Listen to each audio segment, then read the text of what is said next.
Shalom, selamat pagi para pendengar Blessing Morning dimanapun para pendengar berada. Bersyukur pagi hari ini kita boleh kembali berjumpa untuk bersama-sama duduk diam di bawah kaki Tuhan untuk merenungkan kebenaran firman Tuhan yang menjadi dasar bagi setiap langkah-langkah hidup kita. Pada pagi hari ini kita akan bersama-sama belajar dari kebenaran firman Tuhan yang saya ambil dari kitab 1 Raja-Raja 19 ayat yang keempat dan Roma pasal yang ke-8 ayat yang ke-26. Saya akan bacakan bagi kita sekalian.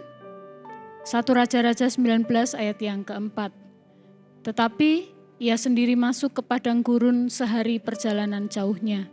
Lalu duduk di bawah sebuah pohon arar. Kemudian ia ingin mati, katanya, "Cukuplah itu. Sekarang ya Tuhan, ambillah nyawaku, sebab aku ini tidak lebih baik dari nenek moyangku." Roma 8 ayat yang ke-26, demikian juga Roh membantu kita dalam kelemahan kita. Kita berdoa. Bapa, pada saat pagi hari ini kami datang di hadapan-Mu. Terima kasih buat kesempatan, buat hari baru yang Tuhan sediakan bagi kami. Dan kami yakin, kami percaya di dalam penyediaan hari yang baru ini, Tuhan juga menyediakan kekuatan, kemampuan, hikmat yang berasal daripada Engkau. Bapa, saat ini kami rindu untuk merenungkan firman-Mu, biarlah firman-Mu boleh menjadi bekal di dalam kehidupan kami dalam sehari ini. Terima kasih Bapa, dalam nama Yesus. Amin. Saya memberikan tema dalam renungan pagi hari ini adalah kehabisan daya juang. Seorang pelari maraton asal Tanzania bernama John Stephen Akhwari pada saat mengikuti Olimpiade pada tahun 1968 di Meksiko, ia mengalami sebuah cedera parah di kakinya. Para pelari yang lain telah menyelesaikan lomba dan stadion hampir kosong. Semua sudah berlari dan sampai kepada garis finish. Tetapi Akhwari, dia ketinggalan. Pada saat itu, dia tetap berusaha berlari dengan kaki yang terpincang-pincang. Dan ia memang hampir menyerah dengan kondisi kakinya. Namun ia terus berlari meskipun pelan. Ia adalah orang terakhir yang masuk ke garis finish.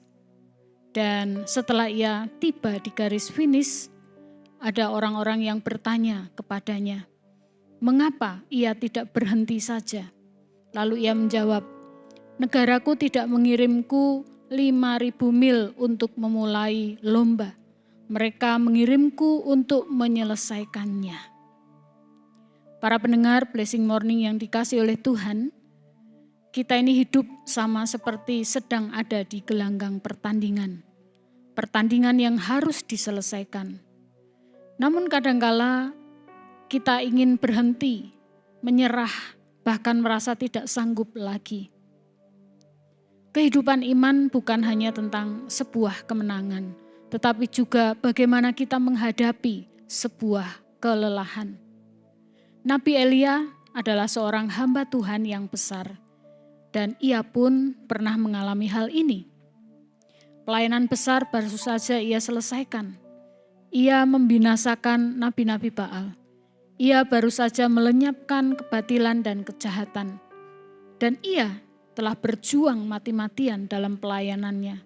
Dan dia pun mengalami kemenangan besar.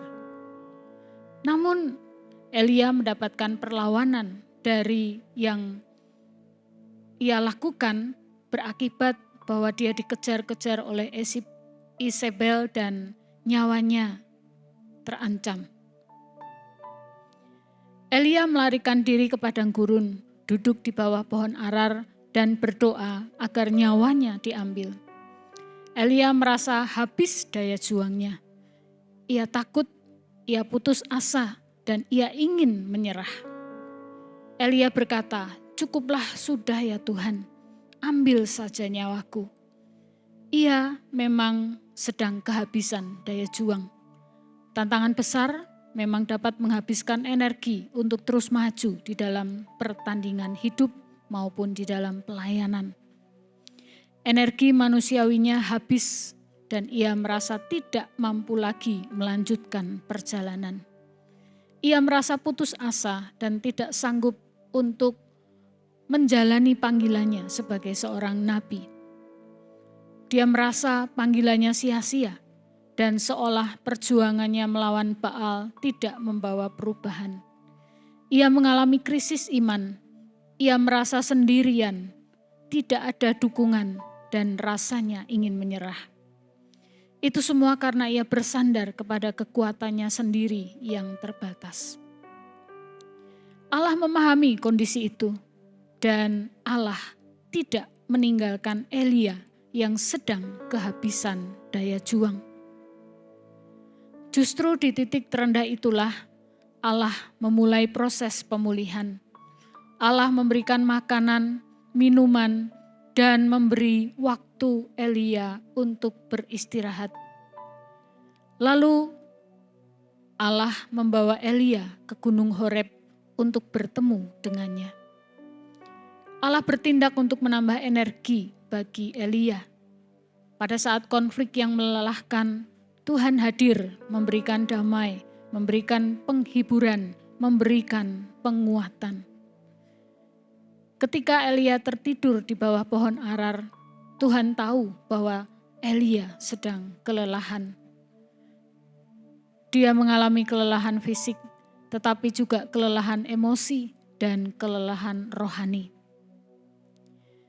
Kadang pertolongan pertama yang dari Tuhan adalah mengizinkan kita berhenti dan beristirahat sejenak.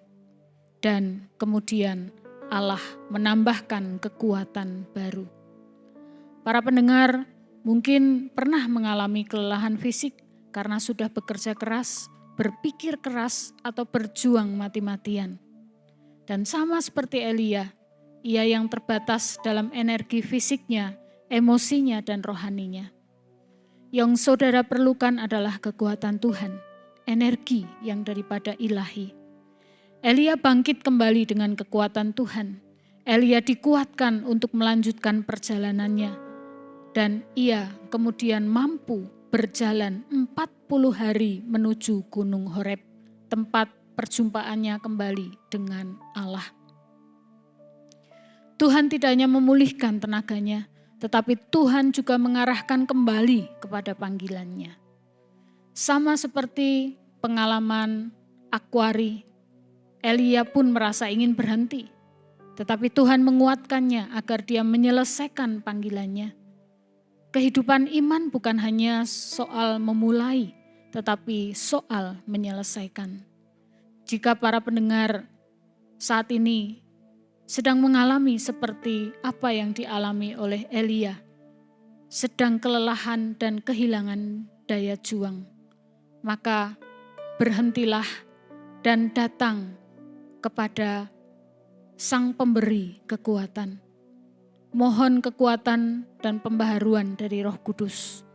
Di dalam Roma 8 ayat yang ke-26 tadi dikatakan, demikian juga Roh membantu kita di dalam kelemahan kita. Roh Kudus memberi energi baru, menghibur, menguatkan dan mengarahkan kita kembali kepada panggilannya. Seperti Elia, kita pun bisa bangkit kembali, bukan karena kekuatan kita, tetapi karena kuasa Roh Kudus yang bekerja di dalam kelemahan-kelemahan kita. Sama halnya para murid yang kehilangan daya juang saat Yesus seolah pergi meninggalkan mereka. Namun dengan kuasa Roh Kudus-Nya, para murid kembali melanjutkan pertandingan iman dan pelayanan mereka. Amin. Kita berdoa. Bapa di dalam surga, di dalam kelemahan dan keterbatasan kami datang kepadamu. Karena Engkaulah yang menjadi sumber kekuatan kami dan sumber pengharapan kami. Bila pada saat ini kami sedang mengalami kelelahan dan kehabisan energi serta daya juang, kiranya Engkau karuniakan Roh-Mu yang kudus dan kuasa-Mu yang memampukan serta menghidupkan kembali semangat yang patah. Karena kami percaya bahwa Roh Kudus-Mu lah yang membantu kami di dalam segala kelemahan kami. Terima kasih atas pertolongan Tuhan, kekuatan dan kuasa-Mu yang nyata bagi kami. Amin. Mari kita akan menerima berkat Tuhan. Tuhan memberkati engkau dan melindungi engkau. Tuhan menyinari engkau dengan wajah-Nya dan memberi engkau kasih karunia. Tuhan menghadapkan wajah-Nya kepadamu dan memberi engkau damai sejahtera. Kiranya kasih daripada Allah Bapa, dari Tuhan Yesus Kristus, dan penghiburan serta kekuatan dari Roh Kudus menyertai kita. Amin.